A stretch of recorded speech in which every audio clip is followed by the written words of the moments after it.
artisan développeur depuis 20 ans. Parcours assez classique de maths sup, école d'ingénieur. Je suis tombé tout de suite dans la marmite de la startup. Startup qui est un environnement en général assez corrosif et exigeant pour le code. Et depuis 10 ans, en fait, j'ai une activité, je suis indépendant et j'ai une double activité, soit de développement où j'accompagne les start-upers à créer leur minimum viable product, soit j'accompagne des équipes et des développeurs notamment à coder de manière durable.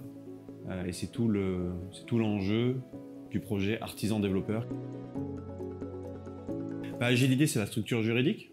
C'est dans le cadre de cette structure-là que j'accompagne notamment les porteurs de projets, les start-upers à créer les premières versions de leurs produits pour aller au marché, pour aller tester le marché. Et c'est aussi la structure juridique qui héberge le projet artisan développeur.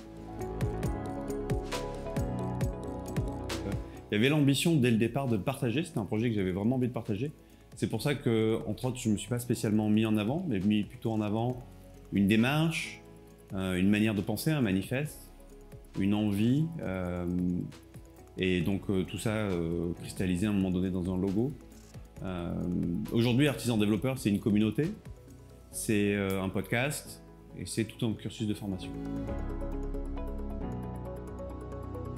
L'idée, c'est vraiment comment est-ce que je peux donner envie aux développeurs d'aller plus loin, de se poser des questions, de s'interroger sur son métier. Ce qui m'intéressait, c'était vraiment d'aller chercher quelque chose qui parle à tous les développeurs potentiellement.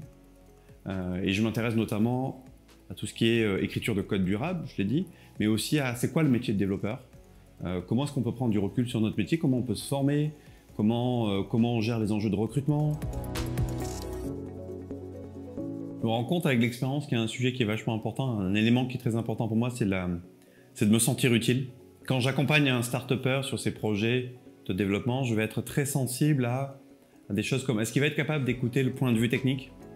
Est-ce qu'il va être capable de l'intégrer dans sa roadmap? Est-ce qu'il va avoir une approche itérative et incrémentale ou est-ce qu'il va chercher un truc Big Bang? À quel point est-ce qu'il est crédible dans sa capacité à trouver des fonds, dans son approche? Est-ce qu'il va tout cramer d'un coup ou est-ce qu'il va être capable de diviser son budget pour y aller par étapes? Est-ce qu'il y a un UX designer dans l'histoire? S'il n'y a pas de UX designer, on ne monte plus à bord d'un projet par exemple. Est-ce qu'il va être sensible à la data, à la collecte de data, aux metrics, pour venir argumenter son dossier et soutenir sa capacité à lever des fonds demain? S'il n'y a pas ces éléments-là, on va pas forcément beaucoup s'investir dans le projet ou on va éviter ces choses-là maintenant.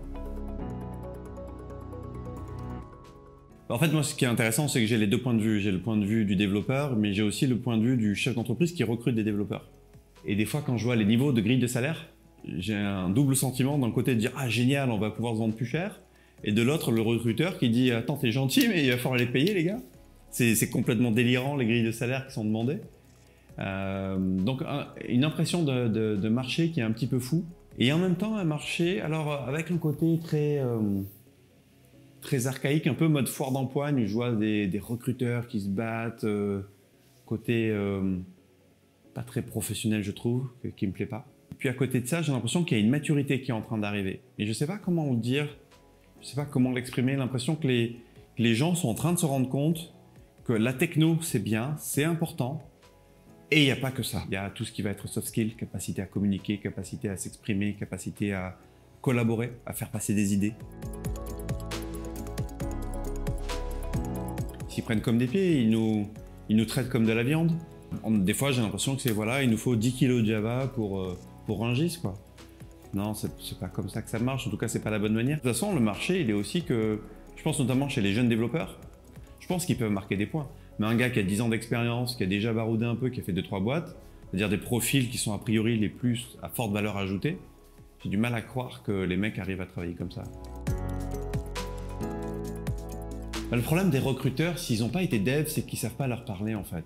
Typiquement, un recruteur qui cherche à des profils tech, des profils dev, s'il n'a pas codé un peu dans sa vie, de près ou de loin, qu'il ne s'est pas intéressé, faire même un mini-MOOC sur ça, un truc comme ça, et qui ne comprend vraiment pas les sujets dont il parle, je pense qu'il est mal barré.